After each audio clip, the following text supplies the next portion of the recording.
Yesu asifiwe sana. Jina la Bwana Yesu lipewe sifa. Hii ni Spiritual Command Ministry na mimi ni mtumishi wa Mungu Mwesiga.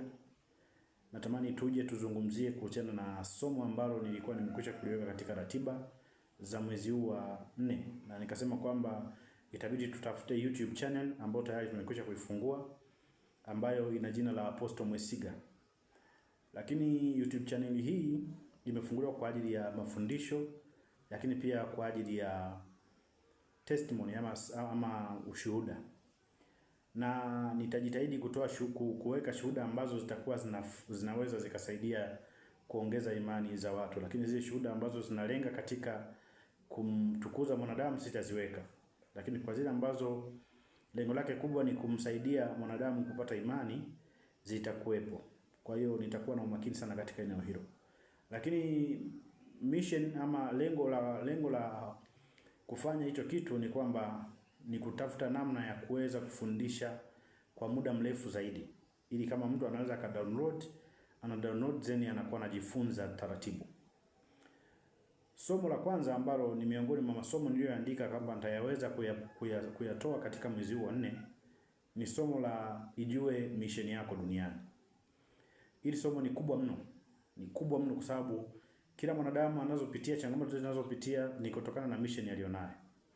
Kwa hiyo ni muhimu sana mwanadamu ajue hapa duniani yupo na mission gani. Lakini pia hii mission ambayo anayo hajue kwamba ni watu gani ambao kwake sio watu sahihi na ni watu gani ambao kwake ni watu sahihi. Biblia inasema katika kitabu cha Yeremia sura ya 1 mstari wa 5 kwamba kabla sijakuumba nalikujua. Kwa hiyo kuna watu ambao tunajulikana, wanadamu wote ambao wako duniani hapa tunajuliwa, Mungu anatujua hata kabla hajatuumba. Kwa hiyo hakuna mwanadamu ambaye amewekwa katika mwili wa mwanamke ama kuwekwa katika tumbo la mwanamke ili azaliwe aje tu kwa ajili ya kuwasindikiza wenzake. Kila mwanadamu amekuja hapa na ana mission yake. Hakuna mwanadamu asiyekuwa na mission. Sasa hizi mission zinatofautiana. Mungu anaijua mission aliyoiweka kwa mwanadamu kabla hajamuumba. Lakini shetani naye ana guess ama anabahatisha kujua mission ya mwanadamu yoyote yule ambaye yupo duniani. Ni kwa nini anabahatisha? Lakini katika ubahatishaji wake zaidi ya 50% kuna wakati anakuwa yuko sahihi, kwa sababu ana experience kubwa ya wanadamu wengi ambao wamekuja duniani hapa na mission zao. Kwa hiyo shetani anajua kwamba huyu anakuja duniani, kati ya hizi mission anaweza kana mission moja wapo, ama anaweza kujua ile mission ulionayo lakini kwa asilimia chache kidogo. Kwa hiyo wakati ambapo wewe hujaumbwa, kabla wewe hujawekwa katika tumbo la mama, Mungu anakuwa na mission yako tayari. Lakini anapofikia sehemu ya ile fertilization kutokea katika tumbo la mama, kwa sababu pale wakati mimba inatengenezwa, haitengenezwi kisayansi peke yake. Inatengenezwa kiroho lakini pamoja na kisayansi. Kwa hiyo wakati hiyo fertilization inaendelea, hapo shetani naye anapata note. Kuna Biblia inaongelea kuhusu watu wa majusi hao, kwamba wakati Bwana Yesu anazaliwa nyota ilikuwa hivi ikawa hivi, kwa wanajua kwamba nyota ikiwa katika maeneo ikiwa namna fulani inawezekana kuna mtu amezaliwa. Kwa hiyo likewise hata shetani naye anatumia namna hiyo. Kuna namna anajua kwamba kuna mwanamke mwenye ujauzito wa mtoto ambaye anaweza akaja duniani kwa ajili ya kufanya mission fulani. Kwa hiyo pale ambapo mimba inaingia katika tumbo la mwanamke, tayari shetani anakuwa ana baadhi ya information kuhusiana na yule mtoto ambaye yuko katika tumbo lile. Kwa hiyo Mungu analijua hilo kabla. Lakini baada ya hapo shetani anatengeneza namna ya kutaka either aitoe hiyo mimba, au utakapozaliwa uondoke, ama uwepo lakini usijue mission yako. Kwa mfano tukiangalia kitabu cha Mathayo sura ya 2 mstari wa 7 hadi wa 12, hapa tunaona kabisa ni namna gani ambapo Herode alienda kuwaambia wale mamajusi kwamba mnaenda kumuona Bwana Yesu amezaliwa. Kwa hiyo mtakapokwenda mfanye hivi na hivi na hivi. Akawapa mission yake. Na mission yake aliyowapa ilikuwa ni kuhakikisha wanataja alipo ili hawa kina Herode waende kumuua. Kwa hiyo Herode alikuwa ni mwanadamu, na akili yake ilimwambia kwamba Yesu anapokuja anakuja kuwa mfalme. Na yeye Herode alitaka kiti chake kisichukuliwe na mtu. na akili yake ilijua kwamba ni mfalme wa kibinadamu. Kwa hiyo Herode alitaka kumuua Bwana Yesu kwa sababu ya uchu wa madaraka. Nadhani hapo tunaelewana. Kwa uchu wa madaraka ulimpelekea Herode kutaka kumuua Bwana Yesu, kwa sababu alijua Bwana Yesu atakapozaliwa tayari nafasi yake itakuwa katika competition, na inawezekana akaikosa nafasi hiyo, kwa kuwa alijua anayezaliwa ni mfalme, lakini hakujua anayezaliwa ni mfalme wa namna gani. Kwa hiyo kumbe Herode ana information tayari, na anajua kwamba kuna anaenda kuzaliwa, lakini anaijua katika hali ya kimwili zaidi. Lakini tukiangalia kitabu cha Ufunuo sura ya 12 mstari wa 4, ambao inasema kwamba na mkia wake wakokota theluthi ya nyota za mbinguni kuziangusha katika nchi, na yule joka akasimama mbele ya yule mwanamke aliye tayari kuzaa, ili azaapo amle mtoto yule. Kwa hiyo hivi vitu ni vitu vinavyofanana kabisa. Herode analijua hilo, lakini katika hali ya mwili, lakini shetani analijua hilo katika hali ya roho. Shetani anakusudia ajifungue, then baada ya kujifungua ameze yule mtoto, lakini Herode anataka ajifungue, baada ya kujifungua amuue yule mtoto. Shetani anataka ameze yule mtoto kwa sababu ya ile mission iliyowekwa ndani ya yule mtoto, lakini Herode anataka amuue yule mtoto kwa sababu ya nafasi ya ufalme. Kwa hiyo kuna sehemu mbili tayari zote zinachezewa, upande wa shetani kiroho, lakini katika mwili kote ambako shetani bado ni master katika hilo eneo. Kwa hiyo anayafanya yote haya kwa ajili ya kuhakikisha anaangusha mission. Kwa hiyo hili jambo linatokea hata sasa. Wapo maadui zetu ambao hawa maadui wao wanatuchukulia katika mwili. Kwa mfano, wewe unafanya kazi mahali fulani, kuna adui ambaye anajua ukiendelea kufanya kazi katika eneo lile kuna sifa utakazozipata ambazo zitapelekea wewe kupanda. Labda kwa namna moja ama nyingine katika kupanda kwako kunaweza kumfanya yeye akashuka, ama apendi tu kuona umepanda. Lakini wakati huo shetani anajua ni nini ambacho unakitafuta, ni nini ambacho umetumwa na Mungu kukifanya katika kazi ile. Kwa hiyo anachotaka kuua, anataka auwe ile mission ambayo umepewa na Mungu. Kwa hiyo mission zote ambazo tunazo shetani anaziwinda. Kwa mfano, kuna matatizo mengi tulionayo hapa duniani. Kuna vita zinaendelea, kuna matatizo mbalimbali yanaendelea, kuna magonjwa yasiyotibika yanaendelea. Ndio, kuna watumishi wa Mungu ambao wapo kwa ajili ya magonjwa hayo yasiyotibika, waombe ili kupitia maombi wale watu wapone. Lakini pia kuna wanadamu ambao wametengenezwa, misheni yao ni kuhakikisha magonjwa hayo yanaondoka, lakini katika kutengeneza matibabu. Kwa mfano, kuna watu ambao wamekwisha kujaribu kutaka kutengeneza dawa za ukimwi, kuna watu ambao wamekwisha kujaribu kutaka kutengeneza dawa za kansa.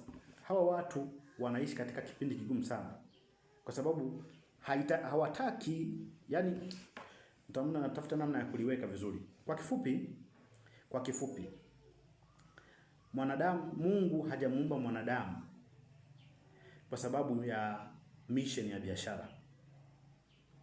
Mungu hakumuumba mwanadamu kwa ajili ya mission ya biashara. Kwa hiyo mtu anayejiita mfanya biashara, naweza nikasema kwa asilimia kadhaa hayuko sahihi. Mtu anayejiita mfanya biashara anayemtumikia Mungu, naweza nikasema kwa namna moja hayuko sahihi. Ni kwa sababu gani? Kuna watu tunatofautiana kufikiria. Kinachotafutwa katika biashara ni utatuzi. Kwa hiyo Mungu amemuumba mwanadamu kwa ajili ya kufanya utatuzi wa matatizo kadhaa. Mungu hajamuumba mwanadamu kwa ajili ya kufanya biashara. Kwa hiyo wewe utakapofanya utatuzi, kupitia ule utatuzi utakuwa ukipata fedha, ambayo hiyo fedha itatokana na kile ulichokitatua.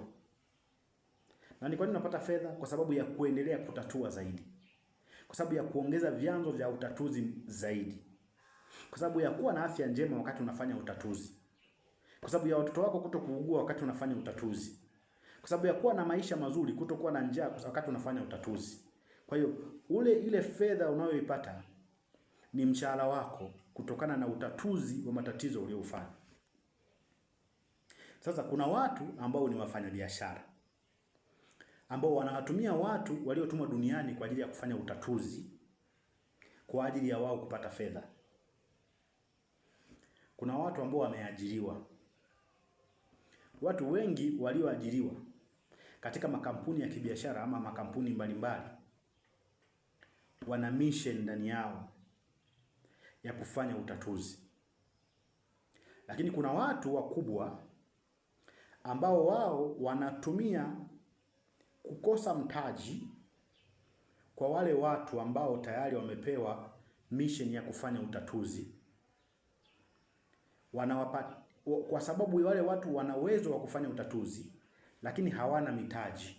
Kwa hiyo kuna watu wanaoitwa wafanyabiashara ambao wanatumia uelewa wao ama nguvu yao ya kufanya utatuzi, wanawalipa fedha ambayo inatumika kama madawa ya kulevya kwa ajili ya kuwafanya kuendelea kuamini kwamba hawawezi kufanya utatuzi wao wenyewe ila wakiwa chini ya hao wafanyabiashara.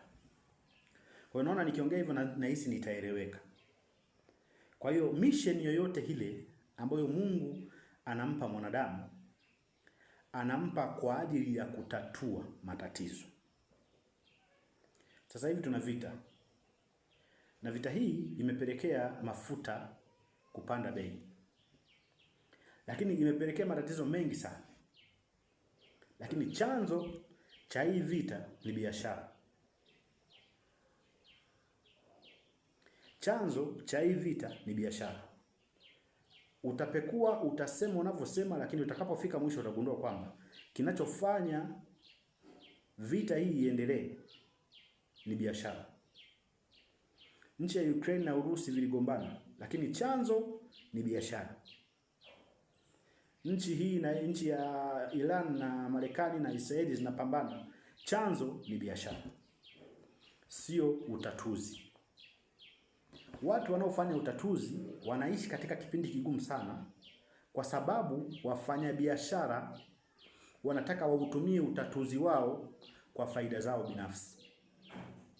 Ndio maana nimesema kwamba watu ambao wamewekwa duniani hapa kwa ajili ya kutafuta namna ya kutafuta matibabu kwa ajili ya kuwatibu wanaoumwa HIV, wanaoumwa kansa, wanaoumwa magonjwa yasiyotibika, hepatitis B ama na kadhalika. Hawa watu wanaishi katika kipindi kigumu kwa sababu kuna wafanya biashara ambao kazi yao ni kuuza ARVs. Na wanajua wasipouza ARV biashara yao itaanguka. Na wanajua hawawezi kuichukua idea ya huyo mtu ambaye anataka kutibu ukimwi. Kwa hiyo wanachokifanya, either wanamfanya yule mtu kuwa chini yake kama mfanyakazi, wakiwa wao ndio mabosi wake, ama wanaamua kumuua. Kwa hiyo mwanadamu yeyote yule mwenye mission yupo katika hatihati ya kuuliwa na watu ambao pia wamepewa mission, lakini wanahisi wamepewa mission ya kufanya biashara. Kwa hiyo hata wale wanaoenda kuwaua watu ambao wamegundua dawa za kutibu HIV, bado na wao Mungu amewapa mission ambayo hawajaigundua, hali inayowafanya kuamini kwamba wao wamekuja kwa ajili ya kufanya biashara. Hali inayopelekea kufanya kazi kama aliyoifanya Herode, kuhisi kwamba ufalme wake unaenda kuchukuliwa. Kwa hiyo Bwana Yesu Kristo anatakiwa kuuawa ili ufalme wake uwe huru. Kumbe Bwana Yesu hakuja kwa sababu hiyo. Swala ambalo limemfanya shetani kuhakikisha kwamba Yesu atakapokuja duniani, ina maana yeye kazi yake itakuwa ni hamna kitu. Kwa hiyo anatafuta namna ya kuhakikisha watu ama yule mtoto anakufa ili kile ambacho Mungu amekusudia kukiweka ndani yake kisifike kwa watu. Kama ambavyo shetani sasa anafanya sasa hivi wakati huu, ameiangalia hiyo mission uliyopewa, anakusudia kuiondoa ili wewe uishi ukijua wewe ni sawa na wale wafanyabiashara, uingie katika hali ya kutaka kuharibu kazi ya wengine ambayo Mungu amewapa ndani yao ama mission. Uwe upande wa shetani kwa ajili ya kuharibu mission za wengine ukihisi uko sahihi. Kwa hiyo kuna watu ambao tunasema kwamba wana wivu, lakini sitaki kusema kwamba wana wivu kwa sababu hawajui mission yao. Wale watu wenye wivu wengi ni kwamba hawajui mission yao. Kuna mtu ambaye anaenda kukuhakikishia na kuchongea ili usifanikiwe kwa bosi wako. Kuna watu ambao wanahakikisha na kuchongea ili usipige hatua katika biashara zako, katika kazi zako. Kuna watu ambao lengo lao kubwa sio kwamba wale watu wana wivu, ila shida ni kwamba wale watu hawajui ni nini mission yao hapa duniani. Sasa kama kila mwanadamu ataijua mission ambayo Mungu amemtuma kuifanya duniani, hakutakuwa na vita tena, hakutokuwa na magonjwa tena, hakutokuwa na matatizo tena.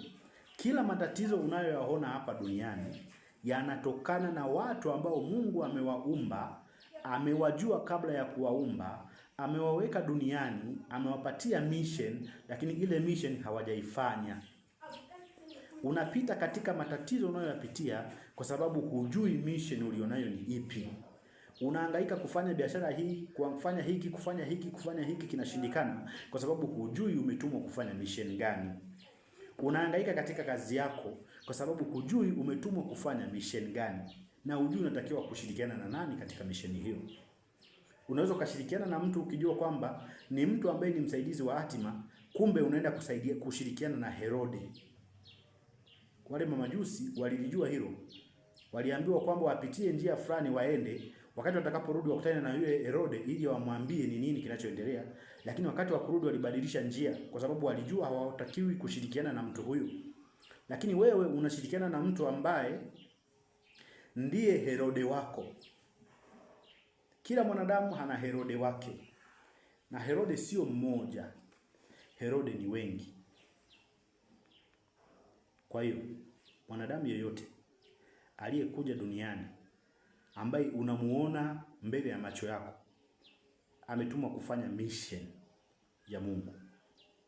Lakini shetani anataka watu katika uharibifu wa mission za wengine. Ndio maana unaona watu wanakuja na wivu, ndio maana unaona watu wanaenda kwa waganga, ndio maana unaona changamoto zinazidi. Haya matatizo yote unayokutana nayo, hali ya kukosa chakula, kukosa fedha, kukosa mahitaji yako, hali ya kuugua kiasi cha kutokuweza kupona, haya yote ni kwa sababu kuna mtu amepewa mission ya kuhakikisha wewe unapona, ameshindwa kuifanya mission yake. Wewe mwenyewe umepewa mission ambayo itakufanya kupitia kufanya hiyo mission, kupitia kutatua matatizo, upate mshahara ambao utakufanya kuendelea kupata fedha zaidi na zaidi. Kwa hiyo hakuna mwanadamu yeyote kutoka katika dunia yeyote ambaye ametumwa duniani kwa ajili ya kufanya biashara. Ila kuna wanadamu ambao wametumwa kwa ajili ya kutatua matatizo. Mission ni kutatua matatizo. Mission sio kufanya biashara. Sasa kutokana na kile unachokitatua ndivyo namna unavyopata fedha. Kwa hiyo utajiri wako hauko katika fedha unazomiliki. Utajiri wako upo katika wale ambao umewatatulia matatizo yao kutokana na ile mission uliyopewa. Kama wanadamu wote tukilijua hili, maisha ya dunia hii yatakuwa ni mepesi na dunia itakuwa ni sehemu salama sana. Lakini kwa bahati mbaya, waliopewa mission hawajui mission zao. Hali inayopelekea kwenda kushirikiana na watu ambao aidha wanashirikiana na shetani moja kwa moja kwa sababu wameona maisha yao yamekuwa magumu. Kwa hiyo wanashirikiana na shetani ili maisha yao yawe mepesi, kumbe wangejua mission zao hakukuwa na haja ya kushirikiana na shetani. Kwa hiyo sasa nataka tupitie hatua 3 ama 4 ambazo mwanadamu yeyote yule anatakiwa azijue, ili kupitia hatua hizo ajue ni nini Mungu anakusudia kuhusiana na yeye. Jambo la kwanza, funga, omba, sali, toa sadaka kwa ajili ya kujua mission yako. Hakikisha unajua umekuja duniani kufanya nini. Haijalishi sasa hivi umezeeka, una miaka mingapi. Haijalishi. Hakikisha duniani ujue ulichokuja kukifanya. Biblia inasema kwamba kuna ngano ziliwekwa mahali na magugu yakaja yakawa mengi. Wewe kafika sehemu sasa inabidi waziache ngano zikue na magugu yakue, ili zitakapokuwa wajue magugu ni yapi wayatoe, lakini ngano ni zipi wazitoe. Exactly, maana yake kwamba kuna wanadamu wamekuja duniani wana mission ndani yao. Wapo wanaojua mission zao na wapo wasiojua mission zao. Wasiojua mission zao ni magugu. Wanaojua mission zao ni ngano. Kwa hiyo ikiwa hujui mission yako uliyotuma duniani, premature death kwako ni ya kawaida sana. Ni ya kawaida mno. Lakini ikiwa unajua mission yako uliyokuja duniani, utaishi mpaka pale Mungu atakapotaka kukuvuna akuchukue. Utaniambia mbona watu ambao wana dhambi ndio wanaoishi sana? Kuna watu ambao wapo hai lakini wamekwisha kufa. Moyo unadunda, damu inatembea, circulation inafanyika, system zote zinafanya kazi, lakini amekwisha kufa. Ukitaka tunaweza tukapata muda nikakwambia mtu aliye hai lakini amekufa ni mtu gani, na mtu aliye hai ambaye yuko hai ni mtu gani. Kwa hiyo usiangalie ni miaka mingapi ameishi duniani. Inawezekana unamuona lakini alishakufa.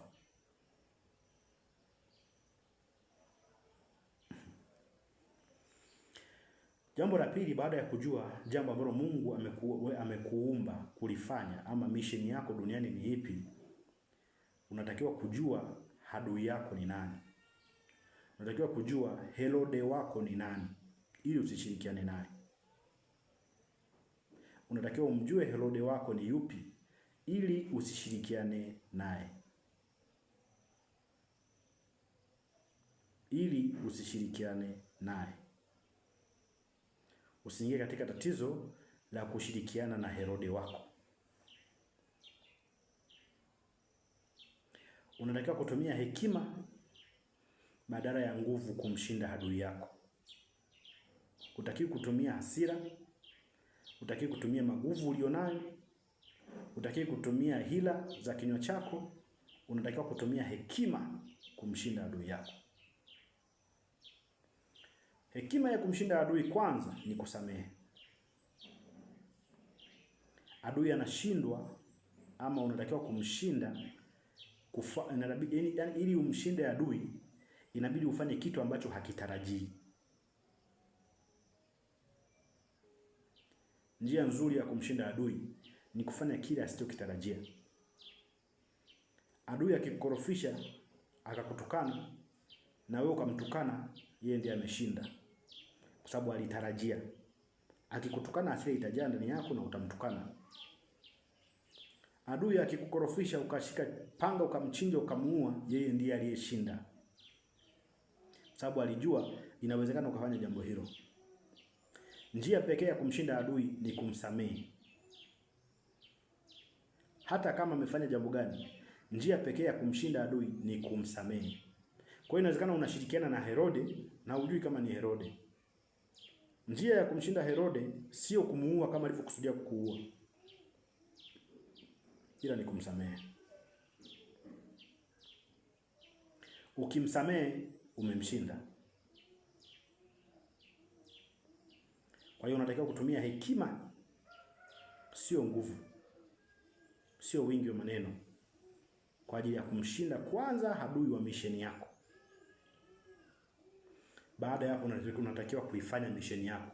Na wakati unapambana kutafuta hekima hiyo, wakati huo unafanya mission ambayo Mungu amekutuma kuifanya. Baada ya kufanya mission, endelea kufanya mission kadri utakavyoweza. Solve matatizo kadri utakavyoweza. Solve matatizo kadri utakavyoweza. Akaunti yako ikajae matatizo ambayo yamekuwa solved, sio pesa. Pesa usizichukulie kama chanzo chako kikubwa cha kuvuka. Ukifanya hivyo zitaliwa na mchwa, zitaondoka.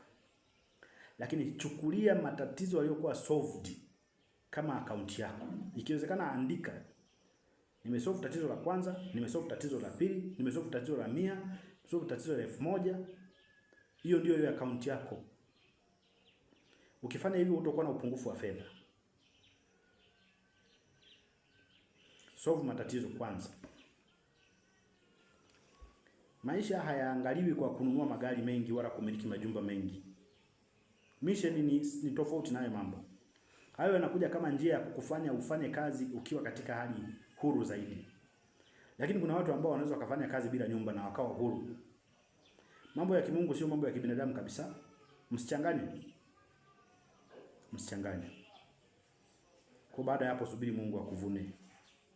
Utakapomaliza mission zote hizo, wakati ukiendelea na mission, Mungu ataamua kukuchukua. Na akikuchukua, atakuchukua uende kule kwa ajili ya ushindi. Utakuwa umeshinda. Mungu awabariki sana. Tulikuwa tukizungumzia na somo linaloitwa Ijue mission yako. Roho wa Mungu amenielekeza sana kulizungumzia jambo hili, na nimelizungumza kwa umakini sana ambavyo ilitakiwa kuzungumzwa, na naamini waliotakiwa kuipata message hii wameipata, na Roho wa Mungu amefanya mambo makubwa kwao. Ugonjwa ulionao uko katika ufahamu wako. Umaskini ulionao upo katika ufahamu wako. Matatizo ulionayo yapo katika ufahamu wako. Una shida ya fedha, una shida ya ufahamu. Una shida ya magonjwa, una shida ya ufahamu. Imani ni bayana mambo yatarajiwayo na ni hakika ya mambo yasiyoonekana. Ukiwa na imani hata kama mambo huyaoni, ukiwa na uhakika hata kama mambo hujayaona, hayajafika, huo ndio ufahamu. Kwa hiyo ufahamu wako ndio uponyaji wako. Biblia imeongea mara nyingi, Bwana Yesu alipokuwa akitibu watu ama akiwaponya watu, alikuwa hawaambii kwamba yeye ndiye aliyewaponya, anamwambia imani yako imekuponya. Imani yako imekuponya. Kwa hiyo hauhitaji rundo la Panadol, rundo la vidonge vya Panadol. Hauhitaji rundo la vidonge vya vyovyote vile. Unahitaji imani. Unahitaji ufahamu wako. Uyajue yanayotakiwa kujulikana. Huwezi kuijua misheni yako bila kufahamu. Kwa hiyo shida yako haitakiwi utoke hapo uende kuifuata nchi nyingine. Shida yako ni ufahamu wako mwenyewe. Mungu awabariki sana. Tutaomba kwa ajili ya Mungu kuachilia hekima juu ya watu wake, kwa ajili ya Mungu kuwafanya watu kuijua misheni yao duniani, lakini pia tutaomba kwa ajili ya kutoa roho ya fanya biashara ndani ya akili za wanadamu. Badala yake wawe watatuzwe matatizo na pesa ziwafuate. Kama ambavyo alivyosema Suleiman kwamba nahitaji hekima. Lakini ni kwa nini alipewa na fedha? Ni kwa nini alipewa yote hayo? Kwa sababu alilenga kutatua matatizo ya watu kupitia hekima yake, na akapata mshahara wa madhahabu na mambo mbalimbali yenye gharama kubwa zaidi. Kwa hiyo unachokihitaji wewe ni misheni yako ujue ni ipi, na kazi unayotakiwa kuifanya ni kutatua matatizo kulingana na misheni uliyopewa. Mungu mwenye huruma na Mungu mwenye baraka, ninawaleta watu wako mbele yako. Ninauleta ufahamu wao mbele yako. Mungu mwenye huruma, ninakusihi ukaondoe kila ufahamu uliowekwa na nguvu za giza. Kila ufahamu uliowekwa na shetani ndani yao, ambao unaita contradiction ya kuitambua neno lako na kujua ukweli unaotokana na neno lako halisi. Ninakusihi Mungu mwenye huruma na Mungu mwenye baraka, neno hili nililolitoa kwa nguvu yako, kwa uwezo wako, kwa kuruhusiwa na wewe, likayabadilishe maisha yao. Wakaishi vile utakavyo wewe. Wakaishi kutokana na mission ulizowapa, na hatimaye wakavunwe wakiwa washindi. Jina lako lipewe sifa. Mungu, ninakushukuru kwa ajili ya yote uliyotenda, kwa ajili ya shuhuda zinazoenda kutokea baada ya neno hili, kwa ajili ya watu ambao Mungu unaenda kuwagusa baada ya neno hili. Asante Mungu wangu na Baba yangu. Jina lako lihimidiwe. Amen. Mungu awabariki sana watu wangu.